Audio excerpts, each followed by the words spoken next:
일단은 첫 번째로는 많이 보셨을 건데요. 히로쿠에 대해서 간략하게 소개를 다시 하도록 하겠습니다. 히로쿠를 앞서서 이제 클라우드는 다 아시잖아요. 이제 이전에는 이런 장표 꺼내서 참 얘기를 많이 했었는데, 온프레미스부터 시작해서 IaaS, 파스, 에이파스, 사스 형태로 나눠집니다. 익히 아시듯이 온프레미스는 이제 이전에 우리가 데이터 센터에 우리 서버를 놓고 우리 데이터 네트워크를 연결해서 우리가 만든 어플리케이션을 아니면은 뭐 다른 데서 사왔던 어플리케이션을 설치해서 우리가 관리하는 형태로 제공을 했었고요. 그 다음에 AWS로 잘 알려져 있는 IaaS는 서버룸은 결국 서버죠. 서버에 대해서 빌려 쓰는 형태가 될 거고요. 셀즈포스는 이런 온프레미스라든가 IaaS는 서비스를 하고 있지 않고요. 셀즈포스는 태생이 클라우드 업체다 보니까 처음부터 클라우드를 했습니다. 그래서 클라우드에서 세 가지 서비스를 크게 제공을 하고 있고요. 첫 번째로 가장 많이 알려진 것은 사실 이제 세일즈 클라우드 혹은 서비스 클라우드라고 알려져 있는 사스 부분입니다. 그래서 뭐 다 아시겠지만 잠깐 복기를 해보면 세일즈포스의 고유의 데이터 센터에 저희가 서버를 설치하고 거기에 어플리케이션을 다 작성을 해서 그 어플리케이션 이름을 세일즈 클라우드 혹은 서비스 클라우드라는 이름을 붙여서 외부에 있는 일반 고객들에게 서비스를 하는 거죠. 이게 사스고요. 근데 이 사스를 하다 보면 결국 이 사스가 어플리케이션을 개발해서 만들어진 어플리케이션을 가지고 서비스를 하는 건데, 세일즈포스가 이렇게 어플리케이션을 만들다 보니까 조금 더 효율적으로 어플리케이션을 만들고 그 다음에 어플리케이션의 어떤 업그레이드, 관리 등을 하기 위해서 굉장히 많은 투자를 하게 됐습니다. 이렇게 투자를 하다 보니 결국 그렇게 만들어져 있던 내용을 플랫폼이라는 형태로 해서 역시 이 플랫폼 자체로 가지고도 다른 고객분들이, 일반 사용자분들이 그 플랫폼 위에서 그분들의 니즈에 의해서 어플리케이션을 개발하실 수 있는 환경이 지원이 되고 있어요. 그래서 이 플랫폼을 보통 라이트닝 플랫폼이라고 현재 부르고 있습니다. 이전에는 클래식도 있었는데 요즘은 이제 다 파트너분들 다 아시겠지만 요즘은 클래식 프로젝트를 하지 않고 거의 다 100% 라이트닝으로 프로젝트를 하고 있습니다. 그래서 라이트닝 플랫폼이 있고요. 근데 이제 라이트닝 플랫폼은 아무래도 이전에 있던 사스, 세일즈 클라우드라든가 서비스 클라우드와 동일한 작업 환경, 개발 환경을 가지고 있어요. 그러다 보니까 아무래도 조금 더 유연한 개발이라든가 조금 더 다양한 언어를 제공하고 싶은데 그런 데는 사실 좀 제한이 많습니다. 저희가 알고 계시다시피 에이펙스라든가 이런 언어를 가지고 개발을 할 수가 있고, 그리고 컴포넌트도 이렇게 구성을 하기 때문에 아무래도 좀 제약들이 있을 수 있어요. 그래서 조금 더 유연하게 어플리케이션을 개발할 수 있도록 저희가 제공하기 위해서 사실 이제 히로쿠라는 회사를 세일즈포스가 2010년에 머지를 했죠. 그래서 히로쿠라는 솔루션은 저희가 IaaS에서 조금 더 많이 좀 더 인핸스가 돼가지고 개발을 좀 더 빨리 편하게 쉽게 할 수 있도록 제공할 수 있는 플랫폼을 역시 서비스를 하고 있습니다. 그래서 현재 세일즈포스에서는 이 히로쿠라고 표시되는 파스, 그 다음에 라이트닝 플랫폼이라고 표기되는 어플리케이션 파스, 그리고 세일즈 클라우드 혹은 서비스 클라우드, 그 외에 마케팅이라는 건 많습니다만 커뮤니티 등등의 사스를 세 가지 서비스 솔루션을 현재 판매를 하고 있고 그 서비스를 계속 지원하고 있습니다. 히로쿠는 이전에 보셨던 라이트닝 플랫폼으로 많이 개발하셨을 건데, 히로쿠는 사실 기존에 있던 라이트닝 플랫폼과는 완전히 별도의 제품이에요. 저희가 머지를 하기도 했습니다만 아까 앞장에서 말씀드렸듯이 추구하는 방향이 달라요. 사스라든가 세일즈포스의 그 라이트닝 플랫폼은 약간 엔터프라이즈에서 어느 정도 정형화되어 있는 형태에서 어플리케이션을 개발하는 형태고요. 히로쿠는 일반 자바 개발자라든지 아니면 일반 다양한 언어를 개발하시는 좀 IT 쪽 개발자분들이 평소에 많이 접하셨던 개발 환경을 좀 더 편하게 사용할 수 있는 환경으로 재구성해서 서비스를 하고 있습니다. 그래서 이전에 세일즈 클라우드에서 나왔던 오퍼튜니티라든가 이런 내용은 없어요. 이런 내용은 없고 거의 전혀 다른 개념이라고 보시면 됩니다. 그래서 히로쿠는 크게 아래에 보이는 6가지 구성 요소로 되어 있어요. 그러니까 이게 이전에 보셨던 셀즈 클라우드와 서비스 클라우드 완전히 다른 거죠. 그래서 보통 이제 프로그램을 짜려면, 그리고 그게 작성이 돼서 운영이 되려면 결국은 서버가 있어야 되잖아요. 이 서버에는 이제 컴퓨터 CPU가 있는 거고요. 이 CPU를 저희는 이제 다이노라고 부릅니다. 그래서 컴퓨터 파워라고 생각하시면 되고요. 밑에 이제 설명들이 나와 있는데 보시면 이제 리눅스 컨테이너라고 되어 있어요. 요즘 뭐 이전에는 뭐 유닉스 서버들도 되게 많이 있었지만 요즘은 다 대부분의 서버들이 리눅스 기반으로 움직이죠. 그리고 전 세계 모든 클라우드는 기본적으로 리눅스 서버 위에서 구성이 되고 운영이 됩니다. 그래서 저희 셀지포스 히로쿠도 역시 리눅스 서버를 사용하고 있고요. 예, 컨테이너라는 건 뭐 아실 거예요. 더커라고 알려진 건데, 그런 더커라고 되는 기술을 역시 저희도 사용하고 있어요. 그래서 뭐 조금 더 IT 하시는 분들한테 히로쿠가 뭐예요? 라고 이렇게 물어보시면 저는 그냥 쿠버네티스급 아니 그 이상의 여러 가지 형태로 되어 있다라고 말씀을 드립니다. 그래서 이런 다이노 형태로 되어 있고요. 이 다이노는 여러 가지 언어들을 제공할 수 있는 이미지를 가지고 있어요. 컨테이너니까 이미지겠죠. 그리고 루비라든지 노드.js, 한국에서 현재 가장 많이 쓰시는 건 자바예요. 자바, 뭐 고라든지 파이썬 등의 굉장히 많은 개발 언어를 제공하고 있고요. 이 언어를 통해서 개발하실 수 있도록 하는데, 그렇다고 해서 어떤 그 언어를 제공한다는 게 무슨 뜻이냐면 실제 뭐 IaaS처럼 그 언어를 설치한다는 건 아니에요. 그러니까 뭐 내가 자바 프로그램을 짜야겠어요. 그러면 JDK를 설치하고 뭐 환경을 하는 게 아니라 그 JDK가 설치되어 있고 그 설치된 JDK의 보안 패치, 아니면 업그레이드 등을 셀즈포스가 하는 거예요. 그래서 담당을 하고 개발자분들은 바로 그냥 사용해서 프로그램을 개발할 수 있도록 제공을 하고 있고요. 그다음에 이제 데이터베이스인데요. 뭐 어차피 프로그램을 하시려면 이제 위에 어플리케이션도 있어야 되지만 그 데이터를 저장하는 곳이 있어야 되죠. 그게 이제 데이터베이스가 될 거고요. 이 데이터베이스로 현재는 뭐 가장 히로쿠에서는 표준 데이터베이스 형태로 제공하는 거는 포스트그레DB가 있고요. 그다음에 캐시 기능을 쓸 수 있는 레디스, 그리고 뭐 스트리밍을 위한 카프카, 이 세 가지는 셀즈포스가 독자적으로 자체적으로 제공해 드리는 데이터베이스입니다. 그래서 이 세 가지 데이터베이스에 대해서는 셀즈포스가 DBA 권한을 사용자와 함께 공유하고 있어요. 그래서 DBA 권한으로 어떤 뭐 SQL 쿼리 튜닝을 해드리는 건 아닌데 오퍼레이션, 그리고 데이터베이스 자체 뭐 튜닝, DB 자체겠죠. 그다음에 HA 같은 것들, 이런 거, 뭐 백업, 이런 부분에 대해서는 이 셀즈포스에서 역시 서비스를 제공하고 있습니다. 그 외에 이제 우리가 보통 프로그램을 개발하다 보면 굉장히 많은 모듈들이 필요하죠. 이 모듈이라 하는 거는 뭐 타 시스템들과 연결을 한다거나, 아니면은 뭐 로그인을 한다거나, 아니면 뭐 여기 나와 있습니다. 뭐 이메일을 보낸다거나, 페이먼트를 한다거나, 아니면은 또 어플리케이션의 가장 중요한 것 중에 하나는 모니터링이죠. 그러니까 특히 우리 어플리케이션이 뭐 현재 퍼포먼스가 어디서 뭐 딜레이가 생기고 있는지 아닌지, 이런 거에 대해서도 역시 많은 기능들이 필요합니다. 보통 이제 통상적으로 APM이라고 불리는 기능인데, 이런 것까지 포함된 여러 가지 한 180 개 정도 이상의 플러그인이 역시 제공이 되고 있습니다.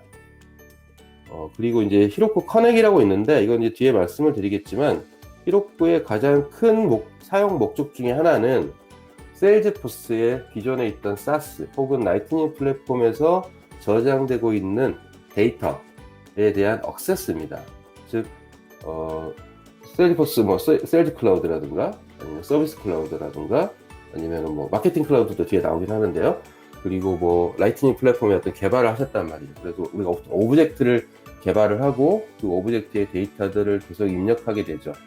입력하게 되는 내용을 이제 외부에서 다른 어플리케이션, 뭐 고객사에서 어떤 어플리케이션이 있거나, 아니면 뭐 모바일 웹 같은 어떤 어플리케이션들이 있는데, 이 어플리케이션에서 이 셀즈포스 안에 들어있는 이 데이터를 접속을 해서 데이터를 가져오거나, 아니면 뭐 업데이트를 하고 싶으면 일반적인 방법으로는 API를 사용을 합니다. 근데 API는 뭐 여기 있는 분들은 아시겠지만 거버너 리미트라는 제한도 좀 있고요. 그리고 또 하나는 저희가 이제 1년에 3번 업그레이드가 되잖아요. 그래서 API도 1년에 3번 계속 버전이 올라가요. 버전이 올라갈 때마다 조금 더 많은 기능들이 추가가 되는데, 이기에 따른 그 프로그램을 따라가는 거, 그리고 프로그램을 계속 유지보수하는 게 굉장히 어려움이 많습니다. 그래서 이런 거를 최소화하고 실시간으로 데이터를 동기화해서 이 대상은 이제 히로쿠에 있는 아까 말씀드렸던 포스트그레 DB입니다. 이 포스트그레 DB에 세일즈 클라우드 혹은 뭐 라이트닝 플랫폼에 있는 오브젝트의 내용이 실시간으로 싱크가 되는 거죠. CRUD 형식으로 싱크가 돼서 이 포스트그레 DB에 있는 걸 가지고 우리가 뭐 JDBC 프로그램을 짠다던가 해서 바로 쉽게 활용할 수 있도록 하는 거고요. 이렇게 히로쿠 커넥을 쓰게 되면 이제 아시다시피 화이트 IP가 되기 때문에 화이트 리스트에 올라가기 때문에 이 히로쿠를 통한 데이터의 액세스에는 어떤 셀즈포스의 거버너 리밋이 통제가 되지 않습니다. 즉 거버너 리밋에서 자유로울 수 있다는 장점이 있고요. 그다음 5번째는 이제 프라이빗 스페이스가 있어요. 뭐 다 프로젝트 혹시 히로쿠를 프로젝트 해보신 분들은 프라이빗 스페이스 혹은 엔터프라이즈라는 이름을 들어보셨을 거예요. 보통은 개발할 때는 커먼 런타임이라는 좀 저렴한 환경에서 개발을 하고요. 그리고 이제 실제 운영 환경은 이 프라이빗 스페이스라는 걸 사용합니다. 이 프라이빗 스페이스는 기술적으로 좀 뭐 기술적인 건 아니지만 간단하게 얘기를 드리면 우리가 이제 히로쿠는 사실 AWS 위에서 돌아가거든요. 그래서 AWS에 어떤 하나의 어카운트를 만드는 거예요. 아까 말씀드렸던 그 커먼 런타임은 사실은 세일즈포스가 AWS 미국에다가 저희가 하나의 계정을 만들어요.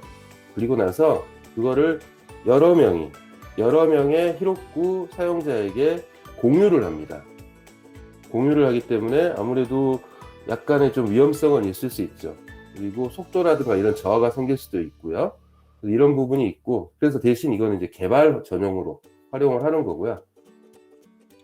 그러다 보니까 이제 여러 계정이 하나에 묶여 있잖아요. 그렇기 때문에 VPN 같은 것도 사용할 수가 없어요. 커먼 런타임은. 그리고 뭐 여러 가지 네트워크 분야에서도 VPC 피어링 같은 거에서도 제한이 많이 걸립니다. 하지만 이 프라이빗 스페이스를 쓰게 되면 히로쿠 하나의 이제 뭐 유저 아니면 환경이 하나 만들어지게 되면 그 환경에 접속을 만들 때 실제 AWS의 계정을 하나를 만드는 거예요. 그래서 AWS IaaS 환경을 하나를 그대로 사용할 수 있기 때문에 VPN도 바로 활용할 수 있고, 그 외에 뭐 VPC 피어링 같은 아니면 네트워크 관련된 컨피규레이션도 넣을 수가 있습니다. 이런 장점들이 있기 때문에 실제 운영 환경으로 하게 되면 이런 프라이빗 스페이스를 많이 추천을 드리고요. 사실은 거의 필수입니다.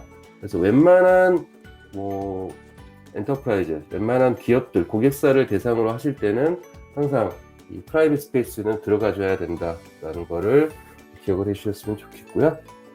마지막으로 이제 깃허브에 통한 데브옵스. 실제 프로젝트 하실 때 보면은 파이프라인 같은 거 많이 쓰시더라고요. 그래서 개발, 스테이징, 운영 환경 이렇게 나눠가지고 소스 컨트롤도 하시고, 그래서 CI/CD라고 알려져 있는 데브옵스 기능을 실제로 사용하시고 있으세요. 보면 한국에서도 많이 사용하시는 것 같습니다. 앞서 말씀드렸던 내용들이고요. 다이노는 뭐 리눅스 컨테이너고, 그다음에 언어 코드 자동 감지라는 거는 개발자분들이 어떤 언어를 가지고 프로그램을 해서 그걸 이 히로쿠에 디플로이를 하게 되면 그 언어를 감지해서 그 언어를 제공할 수 있는 컨테이너를 띄워준다는 의미입니다. 그리고 다이노 타입은 이제 뒤에 말씀드릴 건데, 웹 다이너 많이 쓰시죠? 워커 다이너, 언업 다이너 뭐 이런 형태로 되고요. 이 부분에 대해서는 뒤에 다시 한번 말씀을 드리겠습니다. 실제 운영 환경에서도 이거 많이 쓰실 건데, 이제 보통 우리가 다이노는 아까 말씀드린 CPU잖아요. 정확하게 말씀드리면 AWS의 vCPU입니다. vCPU인데 vCPU에 이제 스케일 업이 있고 스케일 아웃이 있잖아요. 스케일 업은 CPU를 여러 개 모으는 거죠. 그래서 원코어냐 아니면 투코어냐 포코어냐 형식으로 이렇게 나눠지는 형태로 잡으실 수가 있고요. 그 다음에 스케일 아웃은 이제 로드 밸런싱이죠. 아무리 큰 CPU 하나를 뭐 코어 8코어짜리 16코어짜리를 했다 하지언정 그 CPU가 뭐 만약 장애가 생겼다, 그 CPU에서 돌아가는 어플리케이션이 장애가 생겼다, 이런 경우에, 아니면은 뭐 부하가 너무 많이 들어와 가지고 처리하기 힘들다 할 때 쓸 수 있도록 하는 게 스케일 아웃인데요. 보시다시피 뭐 많은 분이 보셨겠지만 100개까지 이렇게 계속 늘리실 수가 있어요. 그래서 뭐 평균 리스폰스 타임이 1분에 0.479, 화면에서 보시면 479ms라고 되어 있는데, 이것보다 더 많아지게 되면 이 인스턴스가 계속 하나씩 추가가 되는 거죠. 계속 추가가 돼서 늘려가서 더 많이 들어오는 리퀘스트에 대해서 응답을 하실 수 있도록 제공하고 있습니다. 앞단은 이제 지금 현재 그림에 있는 건 웹 다이너고요. 밑에 보시면 워커 다이너도 있어요. 워커 다이너는 뒷단에서 배치 작업 같은 거 할 때 쓰시는 건데, 아니면 뭐 어싱크로너스하게 작업할 때 쓰시는 건데, 이 부분도 이런 식으로 늘리실 수 있습니다. 물론 이제 커맨드 라인에서도 동일하게 하실 수 있어요. 그리고 이 부분은 이제 뭐 히로쿠 아까 말씀드렸던 데이터베이스 관련된 내용이고요. 그러니까 포스트그레라든가 레디스, 카프카, 이 세 가지는 특히 애드온 중에 세일즈포스가 직접 관리하는 애드온입니다. 그러니까 기타 많은 애드온들은 사실 세일즈포스의 파트너들이 많이, ISV 파트너분들이 만들어서 제공하는 부분이 많아요. 그래서 많은데 요 세 가지 부분은 세일즈포스 직접 관리하고, 그 다음에 또 되게 많은 그 애드온들은 사실 히로쿠에서 운영이 안 되고 그들 쪽 ISV 서비스 자체에서 제공하는 컴퓨터 파워를 사용한다거나 스토리지를 사용하는 경우도 있습니다. 로그를 예를 든다면 로그 같은 경우에도 이 히로쿠에 있는 로그에 담기는 게 아니라 사실은 그 로그를 제공해주는 쪽에 있는 스토리에 저장이 되는 경우들이 있어요. 데이터베이스 같은 것도 그런 것들이 있고요.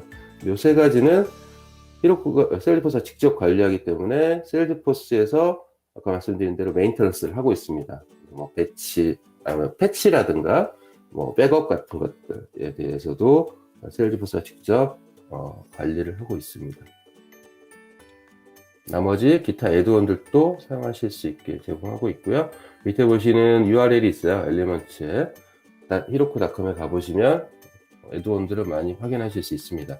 제가 이제 보통 히로쿠 설명을 하게 되면, 그러니까 뭐 고객분들이라든가 할 때 보면 꼭 물어보시더라고요. 그러면 MySQL 제공하나요? 아니면 뭐 몽고DB 제공하나요? 그래서 항상 제가 이 PT 중이나 할 때도 이 화면으로 꼭 가봅니다. 직접 보여드리는 게 편하니까. 그래서 엘리먼츠.히로쿠닷컴에 가보시면 그런 거를 많이 보실 수 있고요. 아시겠지만 일반 모든 사람이 다 히로쿠는 다 등록을 하고 만들 수 있어요. 그리고 이제 애드온에는 가격들이 좀 틀려요. 그러니까 프리도 있고, 그 다음에 이제 용량이라든가 아니면 퍼포먼스에 따라서 가격 정책들이 많이 있습니다. 플랜이라고 표시되는. 그래서 뭐 우리가 이 개발할 때 아니면 테스트할 때 사용하기에는 유닛 테스트 같은 거 사용할 때는 그냥 프리 형태로 사용하실 수도 있습니다. 네. 그리고 이런 히로쿠 커넥, 앞서 말씀드렸던 건데, 그러니까 세일즈 서비스 클라우드 혹은 뭐 이 기반인 플랫폼과 그 다음에 히로쿠에 있는 포스트그레DB가 실시간으로 동기화 되는 겁니다. 그래서 양방향 뭐 선택하시면 돼요.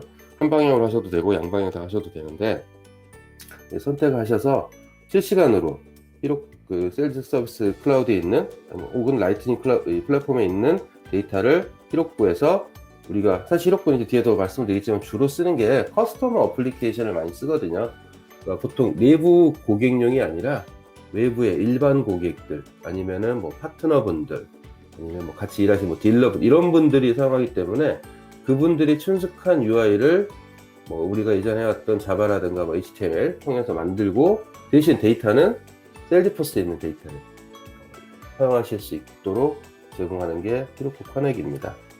그래서 현재 한국에서 보통 이제 보면은 두 가지 케이스, 뒤에 말씀드리겠지만 크게 두 가지 케이스인데, 그냥 히로쿠 스탠드 얼론으로 어플리케이션을 개발하시는 경우들도 있어요.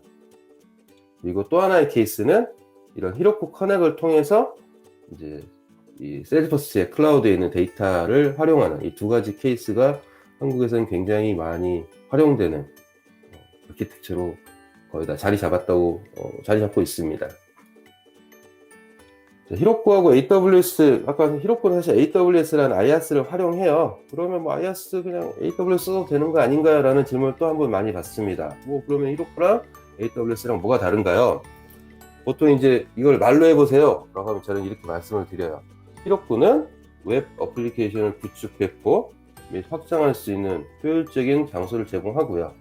그리고 뭐 데이터베이스라든가 분석 도구, 보안 서비스 같은 여러 가지 180개 정도의 애드온이 구성되어 있습니다. 그래서 히로쿠를 활용함으로써 생산성을 높이고요. 그리고 개발이라든가 롤아웃 프로세스를 보다 효율적으로 관리하고 할 수 있도록 제공하고 있습니다 라고 하고 있고요. 히로쿠가 자동적으로 해주는 것들, 아까 말씀드렸습니다만 보안 패치, 어떤 취약점들 이런 거에 대해서 자동적으로 적용을 하고 있고요. 그 다음에 PCI, 그다음에 HIPAA 같은 보안, 되게 많은 고객분들은 그 데이터 때문에 보안을 많이 필요로 하시거든요. 그래서 이런 보안에 대해서도 히로쿠가 자동으로 제공을 하고 있고요. 그리고 개발 환경, 테스트 환경, 운영 환경 등에 대해서 아까 말씀드렸던 DevOps, CI/CD를 통해서 100%의 일관성을 보장하고 있고요. 그리고 세일즈포스는 다 동일합니다만 히로쿠도 이 히로쿠 현재 실시간적인 가용성을 다 표시하고 있습니다. 그리고 투팩터, 두 단계라고 되는데 투팩터 인증 같은 것들, 싱글 사인업 이런 내용들도 다 자동으로 제공을 하고 있고요. 그리고 DBA 서비스도 역시 제공을 하고 있습니다. 그래서 그러니까 실제 우리가 이제 24가지 정도의 표시가 되어 있는데 히로쿠가 이런 부분에 대해서 다 자동으로 제공하고 있다는 거죠. 일반적으로 우리가 이제 프로젝트를 한다거나 아니면은 운영을 할 때 이런 24가지 정도의 그 요소들이 있어요. 이런 것들이 다 필요로 한데 이런 거에 대해서 IaaS를 그냥 사용하시게 된다면 이런 부분을 다 결국은 만들어야 돼요. 그것도 관리하는 툴도 있습니다만, 그래서 이런 부분에 대해서 히로쿠를 활용하시게 되면 자동으로 제공을 해드린다 라는 게 있고요. 다시 좀 더 가보면 AWS가 왼쪽이고 히로쿠가 오른쪽인데, 사실 AWS도 괜찮은 환경입니다. 되게 좋은 환경이고 많이 쓰고, 다만 이제 좀 더 전문가가 필요하고요. 그리고 그렇기 때문에 이제 제 같은 경우에도 물론 이제 자체적으로 어베일러비티 존 같은 거는 잘 되어 있는데, 그래도 역시 DR 같은 걸 위해서 설계도 필요하고요. 그리고 서버 단위 스케일업 같은 것도 하실 수는 있습니다만 좀 불편한 건 있죠. 그리고 언어 같은 경우는 거의 유사하고요. 다만 이제 히로쿠 쪽은 앞서 말씀드렸던 제 대책 같은 게 이미 다 포함이 되어 있고요. 그리고 이미 컨테이너라는 단위로 올라와 있기 때문에 컨테이너 단위에 어떤 스케일업, 스케일아웃 등을 하실 수가 있습니다. 이런 좀 차이점들이 있고요. 이제 조금 더 기술적으로 조금 더 들어가 볼게요. 히로쿠 환경인데요. 보통 히로쿠 보시면 아까 말씀드렸던 다이노라는 게 있어요. 다 이해하시겠지만 다이노는 보시면은 이제 가격은 빼고요. 1X 다이노가 있고 이런 이제 512메가의 메모리를 가지고 있고요. 4분의 1짜리 CPU. 좀 VCPU가 낮은 거죠. 이렇게 되어 있고요. 그 다음에 보시면 이제 프라이빗 SML이 있어요. 이거 같은 경우는 이제 프라이빗 스페이스 쓰는 거예요. 그래서 이거는 메모리가 좀 더 크죠. 이거는 이제 자바로 얘기하면 흰 메모리 같은 거예요. 그래서 이 메모리들을 많이 사용하고 있고, 그리고 이제 아까 말씀드린 대로 히로쿠의 포스트그램 아니면 히로쿠 커넥, 페이퍼 트레이 같은 로그들, 엑스플레인티가 있어요. 보통 이제 구성을 하시면 개발 혹은 테스트 환경, 그리고 운영 환경을 만듭니다. 앞서 말씀드렸듯이 개발 테스트 환경은 그냥 일반 런타임, 커먼 런타임을 쓰고요. 운영은 이제 프라이빗 스페이스라는 걸 활용을 해요. 그래서 우리가 만일 지금 이게 보면 눈금이 12개잖아요. 그러니까 12개의 다이노를 샀다고 하죠. 이제 오퍼레이터를 보면은 12개의 다이노를 샀다고 하면 이 다이노를 이렇게 쪼갤 수 있는 거예요. 그래서 PM 다이노는 16개니까. 그래서 16개를 쓰고요. 몇 개로 이렇게 나눈다 하고요. 8개네요. 그래서 8개를 쓰고요. 그 다음에 2X 다이노. 이렇게 해서 2X 다이노 2개, 그 다음에 PM 다이노 하나. 그래서 이렇게 환경을 구성을 하는 거예요. 그래서 총 12개의 다이노를 활용할 이 숫자는 이제 달라지겠죠. 예를 든 겁니다. 그래서 예를 들어서 우리가 커먼 런타임 개발용으로 12개의 다이노를 고객이 샀다. 그러면 이 안에서는 뭐 이게 지금 이제 어떻게 보면 모눈종이 같은 거잖아요. 그러니까 이거를 어떻게든 조정하실 수 있다라는 거예요. 그러니까 TX 다이노로 다 까실 수도 있어요. TX 다이노로 하나, 둘, 셋, 넷, 다섯, 6개를 만드실 수도 있고요. 아닌데 그렇게 하시는데 아니면 우리는 뭐 좀 퍼포먼스가 필요한 게 필요하다. 그래서 우리는 PM 다이노를 하나 써야 되겠어. 하면 나머지 공간에 뭐 2X 다이노를 쓰시든지 아니면 1X 다이노 4개를 쓰실 수도 있습니다. 그리고 이제 뭐 포스트그레라든가 히로쿠 커넥 이런 페이퍼 트레이 같은 거, 그다음 엑스플랜티 뒤에 말씀드린 ETL 툴인데요. 이런 걸 이렇게 프로비저닝을 하실 수 있고요. 이제 운영 환경은 좀 더 다이노를 보통 많이 쓰죠. 그래서 여기는 이제 5, 4, 20개죠. 그래서 운영 환경에 고객분이 20개의 다이노를 사셨다. 그래서 프라이빗 스페이스용으로 다이노를 샀다라고 한다면 이렇게 또 쪼갤 수 있는 거죠. 그래서 이게 우리 이제 큰 배치가 하나 돌아가니 이거는 프라이빗 M 다이노. 그래서 10개짜리. 그 다음에 프라이빗 S 다이노. 이게 이제 눈금을 5개를 차지하는 거죠. 그러니까 5개의 다이노를 차지하는 거예요. 그 다음에 또 프라이빗 S예요. 그래서 눈금이 이것도 5개죠. 그래서 전체 20개 중에 제일 끝에 있는 이 스큐라고 되어 있는데 이 5개를 만큼 빼는 거예요. 이 5개 빼서 이렇게 빼고요. 그 다음에 또 5개 빼서 프라이빗 S 만들고요. 나머지는 이제 프라이빗 M으로 해서 10개 이런 식으로 구성하실 수가 있습니다. 그리고 마찬가지로 뭐 포스트그레라든가 뭐 엑스플레인티 같은 것들은 이렇게 구성하실 수 있어요. 그리고 물론 당연하게 이런 다이노의 구성은 운영 중에라도 변경하실 수 있어요. 뭐 내가 뭐 프라이빗 S 여기 보시면은 이제 빨간색의 프라이빗 S 다이노가 있는데 여기에 올라가 있던 어플리케이션을 더 이상 쓰지 않거나 이게 뭐 보니까 월 마감 때만 쓰는 거예요. 평소에 올려놓을 필요 없잖아요. 그래서 평소에는 이거를 그러면 내리고 다른 어플리케이션 작성하는 게 있단 말이죠. 그 어플리케이션을 이 프라이빗 S 다이노만큼 아니면은 뭐 더 작은 건 없겠네요. 그래서 이렇게 해서 만든다거나 아니면 이 2개를 다 합쳐서 다른 프라이빗 M 다이노를 하나 더 만든다거나 아니면은 다 없애버리고 프라이빗 L 다이노 20개짜리 형태를 하시거나 하시는 거는 이제 운영 환경, 그때 운영의 환경을 봐서 구성을 계속 변경하실 수 있습니다. 유연하게 하실 수 있고요. 제가 이거 이제 말씀드린 거는 이 스큐라는 것 때문에 말씀을 드린 거예요. 이 스큐는 이렇게 모눈종이처럼 되어 있는 데서 내가 어떻게 배치를 하느냐에 따라서 다이노를 여러 개 만들고 아니면 하나로 합치거나 하실 수 있습니다. 그리고 이제 다이노는 크게 3가지가 있는데요. 워커 다이노, 웹 다이노, 이거 좀 바뀌었네요. 이 웹하고 워커가 순서가 바뀌었는데요. 위에가 제일 왼쪽에 있는 게 웹 다이노고요. 그다음에 가운데 있는 게 워커 다이노, 그다음에 끝에 있는 게 온오프 다이노입니다. 그래서 웹 다이노는 HTTPS 리퀘스트를 받는 웹페이지예요. 보통 이제 프로젝트 하시는 거 보면 대부분 이 웹 다이노를 쓰시더라고요. 웹 다이노는 당연하죠. 왜냐하면 이 히로쿠 안에 있는 여러 가지 뭐 워커 다이노나 온오프 다이노는 직접적으로 그 HTTPS 요청을 받을 수가 없어요.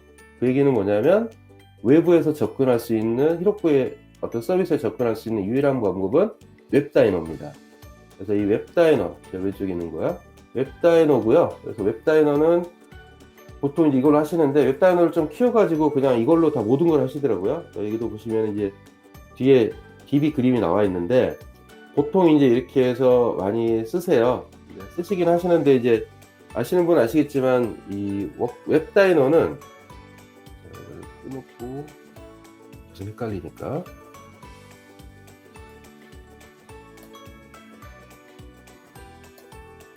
이 웹 다이노는 30초 타임아웃이 있어요. 즉 한번 리퀘스트를 받아서 30초 안에 리스폰스가 가지 않으면 타임아웃을 끊어버리는 거죠.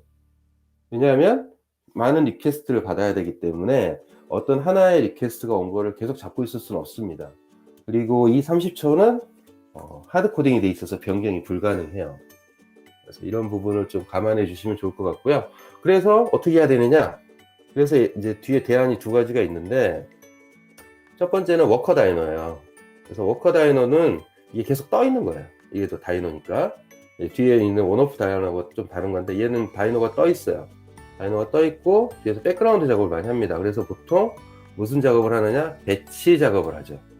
그래서 앞단의 웹 다이노에서 어떤 뭐 리퀘스트를 이 워커 다이노로 던지는 거예요. 던지고 나서 웹 다이노는 이제 끝나는 거죠. 자기는 그거 난 성공적으로 뒷단에 전달했다 라고 고객이라든가 리퀘스터 한 그 사람에게 결과를 보내주고 자기는 일반적으로 종료를 합니다. 종료를 하고 그 다음에 이제 워커 다이너에서 배치 작업을 해서 향후에 뭐 그 종료된 내용을 전달할 수도 있고요. 물론 뭐 에이작스라든가 어떤 프로그램을 짜서 앞단에서 웹 다이너에서 끊지 않고, 물론 이제 실제로는 끊어지지만 얘가 이제 계속 자동적으로 뒷단에 있는 워커 다이너를 계속 체크를 하는 거죠. 체크를 해서 워커에서 모든 배치 작업이 끝났는지를 확인하실 수 있는 방법도 있습니다. 그리고 이제 여기 보면 마지막에 리스타트라고 되어 있거든요. 윗줄에 보면 이게 뭐냐면 워커 다이너나 웹 다이너는 생명 주기가 있어요. 그래서 24시간입니다. 그러니까 한 번 만들어진 웹 다이너는 24시간 운영되고 나면 리스타트해요. 그래서 이 다이너 자체, 그러니까 그게 이제 눈에 보이진 않죠. 고객들은 느끼지 못하는데 계속 리스타트를 합니다. 이게 이제 이렇기 때문에 이제 많은 제한도 생겨요. 뭐냐면은 아무래도 이 계속 리스타트를 한다는 건 뭐냐면 컨테이너의 이미지를 가져와서 다시 돌리는 거거든요. 즉 리드 온리 컨테이너를 쓰는 겁니다. 그렇기 때문에 이 다이노에는 어떠한 내용도 저장할 수가 없어요. 그래서 앞서 말씀드렸듯이 로그 같은 것들 있죠. 이런 거를 다 뒤로 빼는 겁니다. 그래서 뭐 그다음 뭐 파일 같은 경우도 여기다 업로드를 한다거나 이런 게 안 되죠. 그리고 온오프 다이너는 이제 다이노가 돌고 있지는 않고요. 한번 리퀘스트 받으면 한번 하고 그냥 떨어져 나가는 거죠. 네, 이런 형태로 쓰실 수 있습니다. 아까 말씀드린 24시간 만에 24시간 있으면 웹 다이노가 정지된다 그랬잖아요. 그러니까 사실 리스타트 하거든요. 그래서 웹 다이노 여러 개가 이렇게 돌아가면서 리스타트 하고 있고요. 그다음에 워커 다이노는 실제 이제 쓸 때 이 잡큐라는 걸 써요. 네, 큐에 있는 걸 계속, 그러니까 하나 일이 끝나면 그 큐에 있는 다음 데이터를 가져와서 또 어떤 작업을 하고, 그 다음 또 큐에 있는 데이터를 가져와서 계속 작업을 하는 형태로 사실은 돌아가고 있습니다. 그래서 더 이상 큐에 데이터가 없으면 워커 다이너는 서 있는 거죠. 계속 큐에 어떤 데이터가 들어오기만을 기다리는 형태로 운영이 됩니다. 그래서 앞서 말씀드렸듯이 이게 제가 왜 말씀드리냐면 최근에 어느 고객사에서 얘기가 나왔어요. 그래서 이제 뒷단에 되게 많은 이제 일이 있는 거죠. 그러니까 웹 다이너만 사용을 했는데 뒷단에 굉장히 부하가 많이 걸려서 30초가 넘어가요. 1분도 넘어갈 수도 있고, 이런 사태가 벌어지기 때문에 저도 그렇고 저희 뭐 세일즈포스 히로쿠 쪽의 서포트 팀들의 의견도 동일합니다. 그래서 제가 이제 만들어본 아키텍처는 좀 오래된 아키텍처긴 한데 리퀘스트 리플라이라는 방식이에요. 그래서 웹 다이너 오른쪽에 보시면 웹 다이너가 있고 뒷단에 워커 다이너가 있어요. 그래서 웹 다이너는 퍼블리시 큐에다가 아까 말씀드린 큐가 있잖아요. 그 큐에다가 보통 이제 여기 같은 경우 레빗MQ 같은 걸 씁니다. 그래서 큐에다가 업무 일 같은 걸 지시를 하고 던지고 자기는 끝나는 거예요. 그리고 뭐 에이작스로 해서 뭐 돌리든 어떻게 해서 돌려서 서브스크라이브를 계속 보고 있는 거예요. 그래서 큐에 들어가게 되고, 그럼 워커 다이너는 그 큐를 보고 있다가 내가 해야 될 일이 왔네 그래서 어떤 작업을 하고 나서 그 큐에서 템퍼러리 큐라는 걸 하나 만들어요.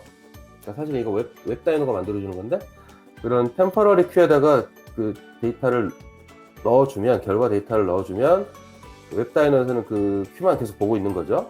그러니까 큐에 있는 데이터를 보고 결과가 끝나서 왔으니 이 데이터를 이제 다시 리퀘스트 하신 분에게 결과를 뿌려줄 수 있는 방식을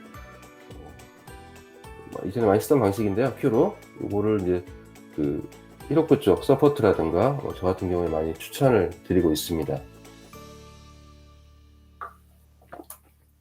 그리고 뭐 나머지 아까 말씀드렸듯이 다이노 자체에는 파일을 저장할 수가 없어요. 이건 리드 온리 다이노거든요. 그러니까 다이노 자체 이미지가 리드 온리예요. 그래서 이 리드 온리이기 때문에 24시간마다 계속 리프레시가 되는 거고요. 그리고 그렇기 때문에 리드 온리라서 여기다 파일을 뭐 저장을 한다거나 로그를 저장하는 건 불가능합니다. 그렇기 때문에 뭐 로그라든가 파일 같은 경우에는 S3라든가 로그 같은 경우는 뭐 페이퍼 트레일 같은 데다가 다 저장을 하는 형태입니다. 그래서 처음에 히로쿠를 프로그램 하시는 분들은 아주 당황해 하시는 분들도 있더라고요. 그래서 이거 왜 이러지? 뭐 이렇게 하시고 하시는데, 이런 부분에 대해서는 좀 그래서 이해를 드리기 위해서 넣어놨습니다. 애드온은 뭐 180개가 있는데 오늘은 그 중에 하나만 말씀을 드릴 거예요. 엑스플랜티라는 애드온입니다. 오늘 소개해 드릴 거는 많이 뭐 써보신 분도 계실 거예요. 엑스플랜티라는 건 뭐냐면은 이건 이제 서드 파트인데요. ETL 툴입니다. ETL이란 건 뭐냐면 우리가 이제 배치를 하잖아요. 배치 처리한 게 어떤 뭐 고객의 온프레미스라든가 아니면 AWS라든가 이런 데 있는 뭐 데이터 파일들이 있어요. 근데 이 데이터 파일을 뭐 히로쿠로 아니면은 뭐 셀즈포스 플랫폼으로 데이터를 많은 양의 데이터를 실시간이 아니고 많은 양의 데이터를 뭐 일배치 혹은 월배치에 이렇게 데이터를 전달해 줘야 될 니즈가 많아요. 그래서 인터페이스 할 때 보면 두 가지 형태가 많이 나오거든요. 리얼타임하고 그다음에 배치가 나오는데 리얼타임은 보통 이제 API로 하죠. 근데 이제 배치 같은 경우에는 조그만 배치 같은 경우에는 사실 그냥 뭐 FTP 올려가지고 그거를 뭐 자바 프로그램 돌려서 다시 넣어도 되는데 좀 양이 많거나 그리고 뭐 여기저기서 여러 군데의 데이터를 이 그림에 보시다시피 뭐 조인을 한다거나 이런 거 하실 때는 아무래도 이제 자바 프로그래밍으로 하는 것도 한계가 있어요. 그래서 이런 거 있으실 때 많이 쓰시는 게 엑스플랜티라고 애드온이 있습니다. 그래서 이 엑스플랜티는 이것도 역시 그 히로쿠로 데모 해보실 수 있어요. 그러니까 히로쿠 그 계정 만드실 수 있잖아요. 그 계정 만들면 어플리케이션을 5개까지 만들 수 있거든요. 그렇게 하고 어플리케이션 내에서 엑스플랜티 프리 버전으로 하셔서 테스트는 하실 수 있어요. 한번 해보시면 되고요. 그래서 그래픽 환경에서 여러 가지 뭐 소스들, 구글 애널리틱스라든가 셀즈포스, 셀즈포스 자체도 이 소스이자 타깃이 돼요. 그러니까 뭐 셀즈포스 라이트닝 플랫폼, 서비스 클라우드, 셀즈 클라우드가 소스나 타깃이 될 수 있습니다.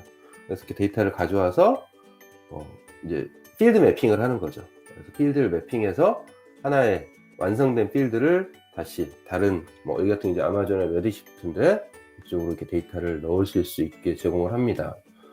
그리고 보시면 이제 뭐 셀렉트라든가 소트, 뭐 인크립션, 뭐 필터링 이런 기능들을 기본적으로 제공을 해요. 그래서 괜찮은 고 사실 한국 그러니까 저희 같은 경우 이제 보통 고객분들이 그냥 뭐 우리는 그냥 이 히로쿠만 갖고 그냥 할 거예요. 뭐냐면 이제 우리가 여기다 어플리케이션 만들어서 아니 홈페이지를 만들어서 그냥 이대로 쓰겠습니다 하시는 분에게는 사실 이런 애드온이 필요 없고요. 근데 이제 보통 셀즈포스 그러니까 서비스 클라우드 같은 아니 라이팅 뭐 플랫폼 이런 이 서비스들이 실제 처음에 이제 이니셜 로딩이 필요하고요. 그 다음에 또 주 단위로 계속 업데이트하는 내용들이 굉장히 많으실 수 있어요. 뭐 ERP에 있는 데이터를 주 단위로 뭐 셀즈포스에다가 다시 업데이트를 한다거나 이런 경우들이 많은데 사실 이 셀즈포스의 인터페이스가 좀 막막한 부분들이 좀 그런 부분들이에요. 그러니까 자체적으로 배치에 대한 이런 ETL 같은 게 없기 때문에 이런 엑스플랜티 같은 것들을 결국 사용해야 됩니다. 뭐 엑스플랜티가 없다면 큰 고객사 같은 경우에는 뭐 인포메티카 같은 툴들이 있으시면 그걸 쓰셔도 되는데 그 인포메티카 같은 툴도 바로 되는 게 아니라 또 인포메티카 for Salesforce라는 또 그런 또 애드온들이 있어요. 그래서 이런 애드온도 결국은 필요합니다. 그래서 그런 게 없는 보통 일반 고객사에는 그런 ETL 툴이 많이 없기 때문에 그럴 때는 이 엑스플랜티를 저희가 많이 추천을 드립니다. 거의 한국의 대부분의 이런 배치 작업이 있을 때는 제가 항상 엑스플랜티를 많이 좀 추천을 드리는 편입니다. 이제 20분, 18분 남았는데 레퍼런스 아키텍처입니다. 그래서 히로쿠를 크게 두 가지 형태로 많이 써요. 첫 번째는 커스터머 데이터를 이렇게 좀 백엔드에 있는 그거를 끌어와서 실제 우리 모바일이라든가 이런 그러니까 환경, 모바일 웹페이지라든가 뭐 모바일 어플리케이션이라든가 아니면 일반 웹페이지라든가 이런 거 할 때 많이 사용하는 방식이 하나가 있고요. 또 하나는 아까 말씀드린 이제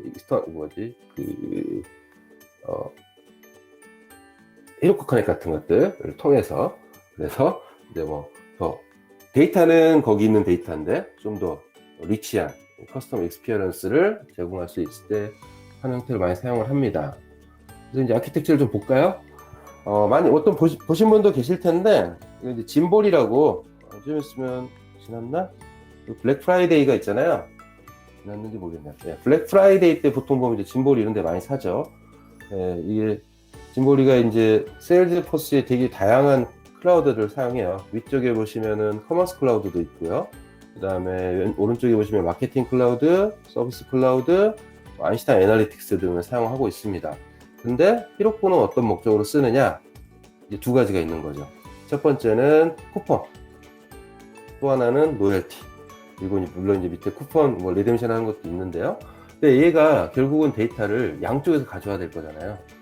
그러니까 마케팅 클라우드에서도 데이터를 가져와야 되고요. 서비스 클라우드에서도, 아인슈타인 애널리틱스에서도 데이터를 주고받아야 돼요. 네, 이런 부분이 하나 있고, 물론 이제 커머스 클라우드도 마찬가지입니다. 그리고 뭐 포스라든가 아니면 기존에 있던 짐보리의 온프레미스 시스템들 있죠. 그런 시스템들의 데이터를 또 가져와야 됩니다. 그래서 짐보리 같은 경우에는 이제 뭐 엑스플레인트는 안 쓴 것 같아요. 뭐 이거 좀 옛날 아키텍처라서 지금은 쓰고 있는지 모르겠습니다만, 이 당시에는 SFTP로 온프레미스에 있는 데이터들은 다 끌어왔고요. 그리고 뭐 이쪽 포스라든가 이런 거 같은 경우에는 뭐 이렇게 되어 있는 걸 보면 이제 보통 API로 호출한 것 같아요. 호출하게 되어 있는 것 같고요. 그 다음에 커머스 클라우드는 아직 히로코하고 별도의 커넥션 툴이 없어요. 그래서 여기 같은 경우는 API로 보통 호출을 하고 있습니다. 현재도. 근데 이제 서비스 클라우드가 있죠. 이 서비스 클라우드 같은 경우는 히로코 커넥을 사용하고 있고요. 그리고 마케팅 클라우드 같은 경우는 MC 커넥터라는 걸 써요, 또. 그래서 마케팅 클라우드와 이 셀즈포스의 포스트그레 DB를 코딩 없이 연결할 수 있는 게 이제 MC 커넥터가 있고요. 그 다음에 이제 마케팅 클라우드하고 서비스 클라우드는 MC 커넥이란 걸로 또 연결하실 수 있어요. 이게 약간 헷갈리는데, 하나는 커넥터, 하나는 MC 커넥입니다. 그래서 이 MC 커넥 같은 경우에는 이제 마케팅하고 서비스 클라우드가 이제 주 연결 대상이고요. 그리고 MC 커넥터는 히로코하고 연결할 때 쓰고요. 그 다음에 아인슈타인 애널리틱스 같은 경우에는 이쪽 커넥터 이름 기억이 안 나는데, 그래서 이쪽 커넥터도 있어요. 그래서 이걸 통해서도 히로코에 있는 DB의 데이터를 직접 끌고 와서 아인슈타인에 있는 그 데이터 셋에서 저장을 해서 사용하실 수 있게 제공하는 아키텍처로 되어 있습니다. 그래서 4개의 셀즈포스에 있는 클라우드 서비스들이 있고요. 그 다음에 중간에 히로코가 자리 잡으면서 그 안에서 모든 서비스의 데이터를 다 모아서, 그래서 멀티 테라바이트라고 되어 있죠. 그래서 모든 데이터가 이쪽에 모여 있는 형태로 구성이 되어 있습니다. 그래서 실전에 요즘에 이제 왜 이게 좀 많이 쓰일 수 있냐면, 한국 같은 경우에는 이전보다 요즘에 이제 더 많이 이 마케팅 클라우드가 많이 판매가 되고 있고요. 그 다음에 이제 물론 타블로가 있어서 좀 그렇긴 한데, 아무튼 아인슈타인 애널리틱스도 이전에는 없었는데 요즘에 뭐 LG라든가 몇몇 군데서 이걸 쓰기 시작했어요.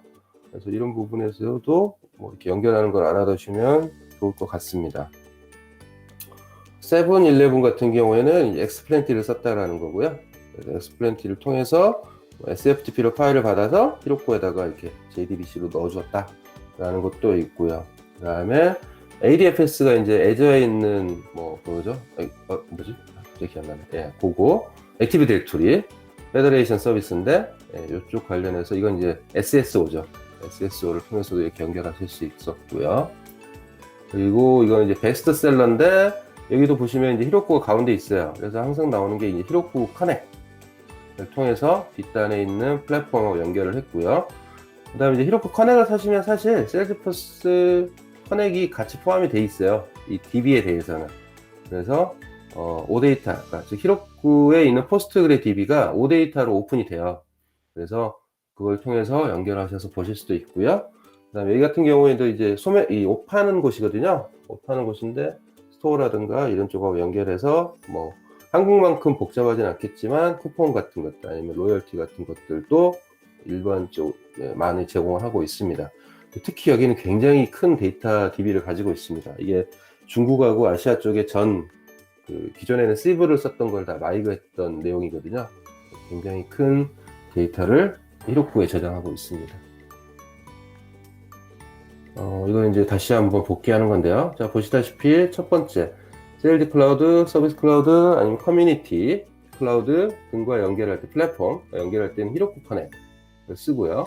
그 다음에 MC 커넥하고 마케팅하고 연결할 때는 MC 커넥터라는 걸 씁니다. 그리고 그렉스도 이제 하나의 그 애드온인데, 이거는 이제 AWS에 있는 뭐 레드시프트 이런 것들과 해서 약간의 이제 그 데이터 레이크 같은 거를 구성할 수 있도록 제공하고 있습니다.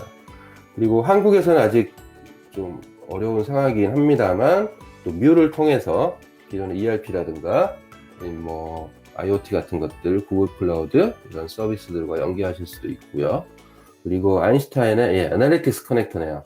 이 애널리틱스 커넥터를 통해서 아인슈타인 애널리틱스가 히로쿠에 있는 데이터, 사실 이렇게 되면 이제 히로쿠가 거의 약간의 데이터 허브가 되죠. 그래서 이 데이터를 활용을 해서 아인슈타인 애널리틱스에서 활용할 수 있도록 데이터를 활용할 수 있도록 하는 것도 제공하고 있고요. 그 다음에 뭐 나머지 BI 툴들이 있잖아요. 파워 BI라든가 뭐 구글 애널리틱스들 이런 툴들도 히로쿠에 있는 큰 데이터 허브를 하나 만드는 거죠. 이 데이터베이스에 연결을 해서 사용하게 됩니다. 현재 한국에서도 이런 뭐 파워 BI라든가 이런 쪽에 관련돼서도 제안을 하고 있고요. 그래서 뭐 좋은 레퍼런스도 만들어질 것 같습니다만, 그래서 이 히로쿠가 점점 많은 데이터 허브 혹은 인터페이스 허브로 많이 활용이 되고 있고요. 이 부분은 아직 한국에서는 레퍼런스가 없는데 팔로우 애널리틱스라고 그래서 모바일 앱 관련된 툴입니다. 그래서 이런 부분도 역시 제공하고 있고요. 여기 다시 나왔네요. 레드시프트. 그래서 이 S3 뭐 아니면 레드시프트하고 이렇게 데이터를 연계할 수 있게. 그래서 AWS에서도 이 히로쿠를 데이터 허브로 볼 수 있도록 제공하는, 전체적인 이제 멀티 클라우드는 이런 형태로 많이 제공을 하고 있고요. 이전에 보다는 이제 점점 이제 고객분들 요구사항도 많아지고요. 그 다음에 셀즈포스에도 이제 점점 어떤 레퍼런스도 많아지고 또 이제 니즈도 많아지다 보니까 이전에는 싱글 플랫폼, 간단하게 뭐 서비스 클라우드 하나만 판매를 한다거나 아니면은 뭐 세일즈 클라우드 하나만 판매한다거나 스탠드얼론으로 많이 서비스를 했었는데, 이제 점점 멀티 클라우드가 많아지고 있어요. 그래서 멀티 클라우드를 할 때 가장 축이 되는 부분으로 사용하는 게 히로쿠입니다. 히로쿠를 아까 말씀드린 이런 다양한 커넥터들을 통해서 히로쿠가 단순히 웹페이지를 만들어주는 용도에서 이제는 벗어나서 데이터 허브 형태까지, 인터페이스 허브 형태까지도 많이 진행되고 있습니다. 뭐 동일한 거고요. 히로쿠하고 코어, 그다음에 마케팅 클라우드는 이렇게 연결할 수 있다라는 겁니다. 그리고 이거는 이제 보통 이제 많이 쓰셨던 거죠. 그러니까 이커머스라든가 이런 어플리케이션을 만들 때 뭐 이런 식으로 해서 실제 뒷단에 셀즈 클라우드에 있는 커스터머 레코드들 가져와 가지고 히로쿠 커넥을 연결하고, 그리고 나서 그걸 가지고 앞단에 쇼핑용 어플리케이션에다가 이제 프로그램을 제공한다 라는 형태로 많이 사용을 하고 있고요. 유사합니다. 모바일 서비스 아키텍처고요. 그 다음에 뭐 커넥트 디바이스죠. IoT 같은 것들이죠. 이런 거 같을 때도 왜 이제 이거를 왜 세일즈 서비스 클라우드 직접 연결 안 하느냐, 제일 큰 이유는 아마 이해하시겠지만 거버너 리밋 때문이에요. 그래서 거버너 리밋에서 이 엄청나게 쏟아져 나오는 데이터를 커버할 수 없기 때문에 일단 포스트그레에 다 저장하고요. 그리고 거기서 이제 좀 골라내는 거죠. 실제 유의미한 데이터만 골라서 서비스 클라우드라든가 연결하실 수 있게 하는 부분도 많이 활용하실 수 있는 아키텍처일 것 같고요. 그 다음에 오그들이 여러 개가 생길 수 있어요. 요즘에는 또, 그러니까 뭐 큰 대기업 같은 경우에는 한국 오그, 중국 오그, 미국 오그 뭐 이런 식으로 물리적인 것과 별도로 논리적인 오그 구성들을 많이 합니다. 그래서 뭐 잘 아시겠지만 사실 또 셀즈포스가 오그가 이렇게 찢어지면 사실 남이에요. 그러니까 오그 A와 오그 B는 연결할 수 있는 방법이 있긴 있어요. 뭐 셀즈포스 커넥이라든가 뮬 같은 걸 쓰시긴 하지만 굉장히 많은 제약들이 있습니다. 그 제약들을 커버할 수 있는 가장 쉬운 방법이 사실 또 히로쿠예요.